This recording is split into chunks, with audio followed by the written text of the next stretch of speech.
Middle east में जिस तरह से तनाव बढ़ रहा है, जिस तरह से शय और मात का खेल खेला जा रहा है, उसकी वजह से फिर से लाल सागर सुलगने वाला है। हूती एक बार फिर से एक्टिव हो गया है। हूती ने अपनी ताकत की नुमाइश की है, जिसकी वजह से सऊदी अरब ने यमन में अपने हद्रामौत ट्राइबल अलायंस को एक्टिव कर दिया है। देखिए, लाल सागर में साजिश के ट्रायंगल का सच।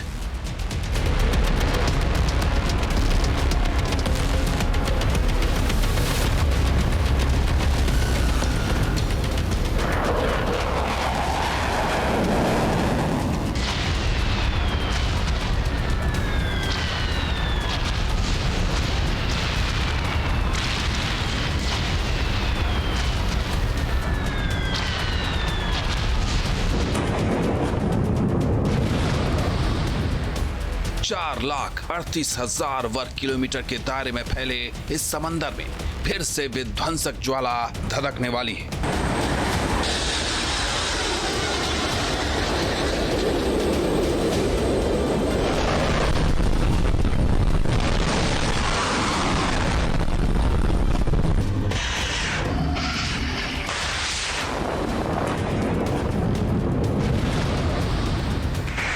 जहाजों पर तैनात विनाशकारी मिसाइलें आसमान का सीना फिर चीरने को बेताब है।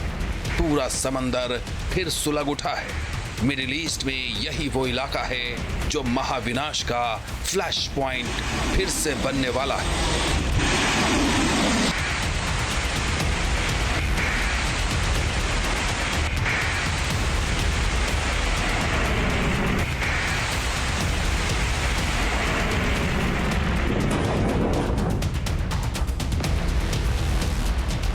यमन से जो तस्वीरें आई है वो इजराइल और अमेरिका को डरा रही हैं। हूती विद्रोहियों ने अपने क्षेत्रों में बड़े पैमाने पर हथियारों के साथ बड़ा मार्च किया है।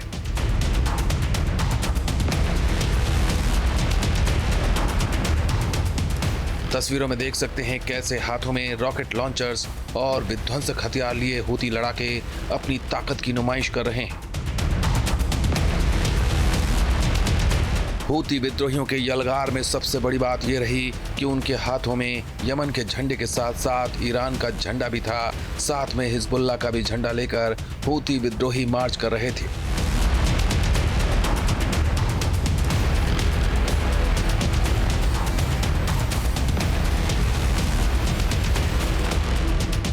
यमन में हूती विद्रोहियों का इस स्तर से फ्लैग मार्च ईरान समर्थित एक्सिस ऑफ रेजिस्टेंस के साथ उनकी गहरी रणनीतिक और वैचारिक एकजुटता को दिखाता है।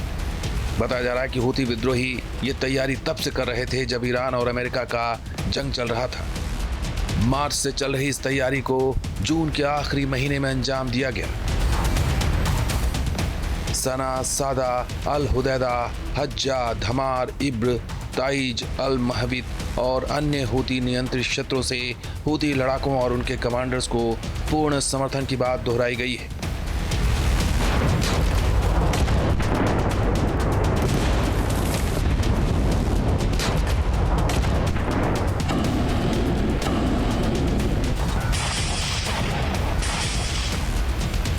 बताया जा रहा है कि हूती अपनी ताकत को और भी बढ़ाने में जुटा है। ज़्यादा से ज़्यादा भर्तियों पर फोकस किया जाएगा। ज़्यादा से ज़्यादा ट्रेनिंग सेंटर्स खोले जाने की बात कही जा रही है। साथ ही इसे आधुनिक बनाने पर भी जोर है। दक्षिण यमन के मोर्चों पर झड़पों के बढ़ने और तथाकथित घेराबंदी को समाप्त करने के बहाने नए सिरे से सैन्य लामबंदी की नहीं रहा। वहां पे इतने ज्यादा वॉरिंग फैक्शन हैं, कुछ सऊदी अरबिया द्वारा समर्थित हैं, कुछ ईरान द्वारा समर्थित हैं, कुछ यूएई द्वारा समर्थित हैं। तो ये आपस में इनकी भिड़ंत होती रहती है, वर्चस्व की लड़ाई है। और साथ में यमन की जो गवर्नमेंट है वो बहुत कमजोर है। जो हूतीज हैं वो बहुत बड़ा इलाके पे उनका कंट्रोल है। और इसी के तहत जब वो सऊदी अरेबिया के समर्थकों के साथ कन्फ्रंट करते हैं तो उनमें एक अलग तरह का यूफेरिया होता है। वो देखिए झंडे लेके चल रहे हैं, हिजबुल्लाह के झंडे लेके चले हैं, ईरान के समर्थन के नारे लगाते हैं और कहीं ना कहीं वो दिखाते हैं कि उनके साथ इतनी बड़ी फोर्स खड़ी है कि वो तमाम इस तरीके के विद्रोहियों को जिनका समर्थन सऊदी अरेबिया से प्राप्त है उनको वो चेक कर सकते हैं।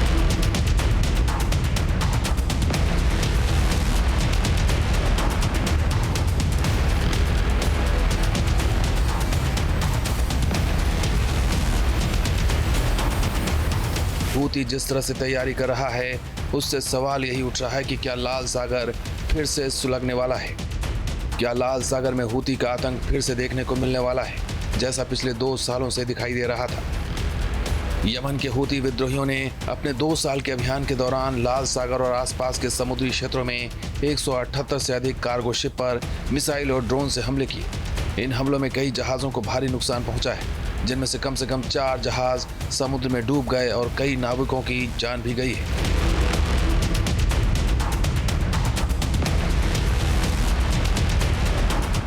और अब जब हूती ने फिर से अपनी ताकत की नुमाइश की है, तो अमेरिका से लेकर पूरी दुनिया परेशान हो गई है, क्योंकि चर्चा फिर से लाल सागर को लेकर शुरू हो गई है।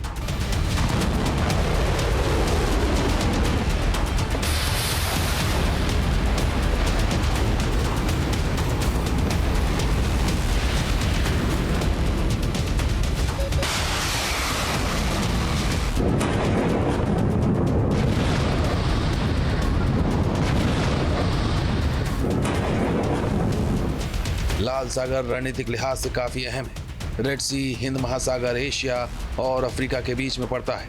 यही जलमार्ग एशिया और अफ्रीका को अलग करता दिखता है। लाल सागर सुएज नहर के जरिए यूरोप को भूमध्य सागर से जोड़ता है। इसी रास्ते से यूरोप और एशिया के देशों का सामान समुद्र के जरिए आता जाता है। ये एक पट्टी के जैसा सागर है, जिसके एक तरफ अफ्रीका के मिस्र, सूडान, इरिट्रिया और जिबूती हैं, तो दूसरी तरफ एशिया के सऊदी अरब और यमन देश आते हैं।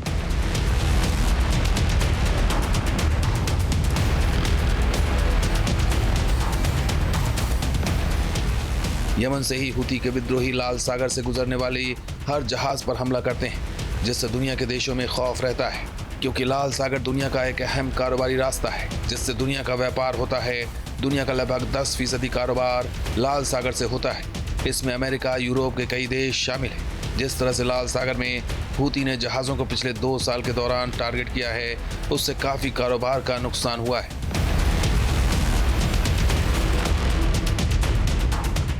अभी कुछ महीने से लाल सागर में शांति थी।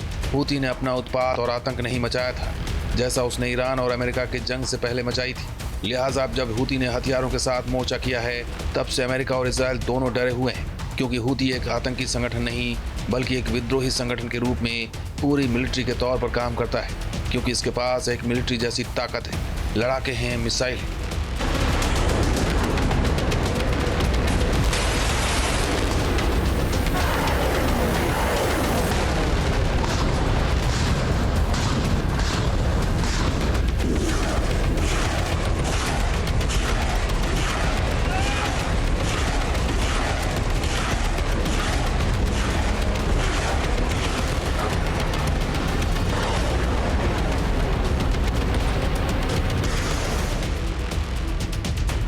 हूती के पास हमास और हिजबुल्लाह से ज़्यादा खतरनाक मिसाइलें हैं, जिससे वो इजराइल तक मार करने में सक्षम है।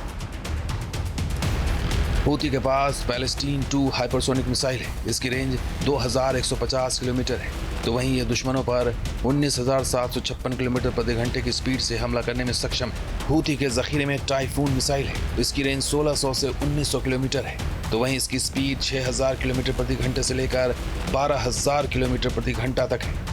हूती के पास कद्र मिसाइल भी है। इसकी मारक क्षमता 1600 से 1950 किलोमीटर है, तो वहीं ये दुश्मनों पर 17000 किलोमीटर प्रति घंटे की स्पीड से हमला करने में सक्षम है। हूती के जखीरे में कुद्स क्रूज मिसाइल है। इसकी रेंज 1350 किलोमीटर है, तो वहीं ये 800 किलोमीटर प्रति घंटे की स्पीड से हमला करने में सक्षम है। हूती के पास बुरकान 2 मिसाइल है। इसकी रेंज 1000 किलोमीटर है, जबकि इसकी स्पीड 6000 से 10000 किलोमीटर प्रति घंटा है।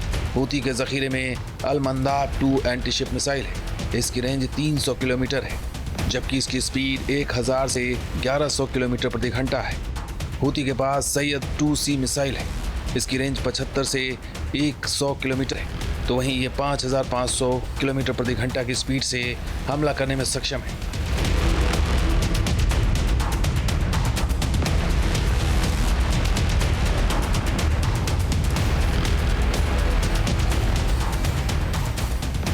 हूती के पास 50,000 लड़ाके हैं। हूती के पास जो हथियार हैं वो किसी आतंकी संगठन से कहीं ज़्यादा है।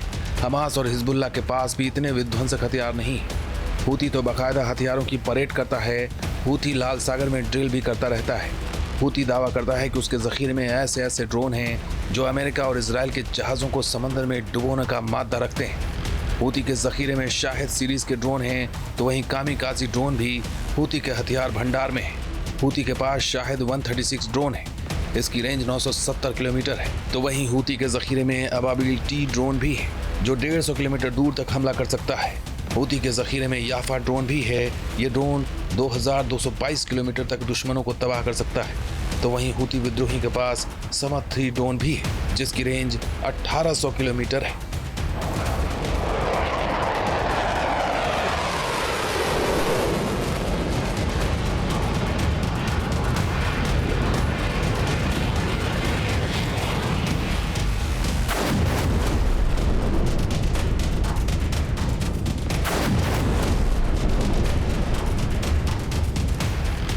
हूती को काउंटर करने के लिए इजराइल ने इस बार सीधा हमला करने की बजाय उसे यमन में ही घेरने की प्लानिंग की है।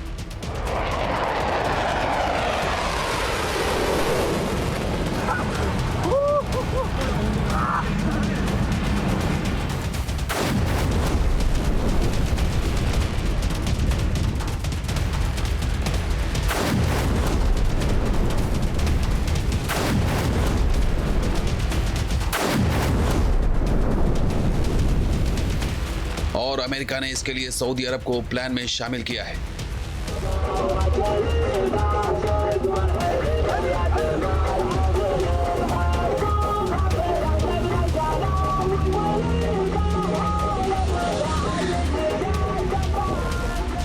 सऊदी अरब ने हद्रामाउत ट्राइबल अलायंस को यमन में एक्टिव कर दिया है। यह सऊदी अरब द्वारा समर्थित यमन संगठन है।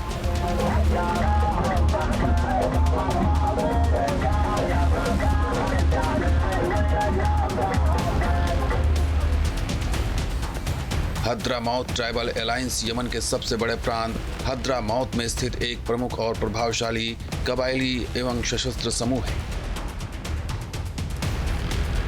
यमन के गृह युद्ध में यह गठबंधन अंतर्राष्ट्रीय स्तर पर मान्यता प्राप्त यमनी सरकार और सऊदी अरब का प्रमुख सहयोगी रहा है। यमन के उत्तरी हिस्से पर हूती विद्रोहियों का नियंत्रण है, जबकि सऊदी अरब समर्थित यमन की अंतर्राष्ट्रीय स्तर पर मान्यता प्राप्त सरकार और स्थानीय कबीले देश के अन्य हिस्सों में सक्रिय हैं।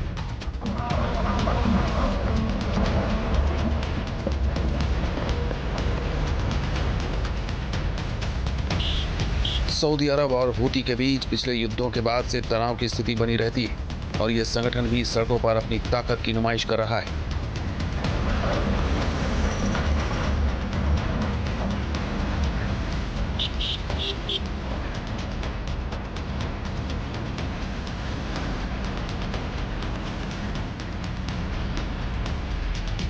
हूती के पास बाब अल मंदेब जल डमरू मध्य पर नियंत्रण है, जो उन्हें सऊदी अरब के साथ साथ अंतर्राष्ट्रीय व्यापार मार्गों पर दबाव बनाने के लिए एक महत्वपूर्ण भू राजनीतिक स्थिति प्रदान करता है।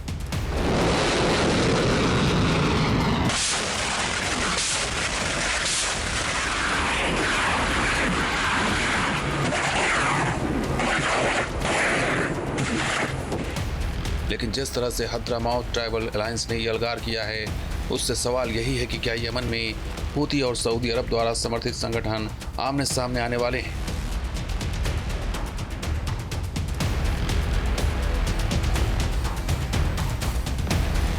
अगर ऐसा हुआ तो यमन में एक बार फिर से गृह युद्ध भड़क सकता है, जिसकी तपिश पूरे मिडिल ईस्ट को भी फिर से झुलसा सकती है।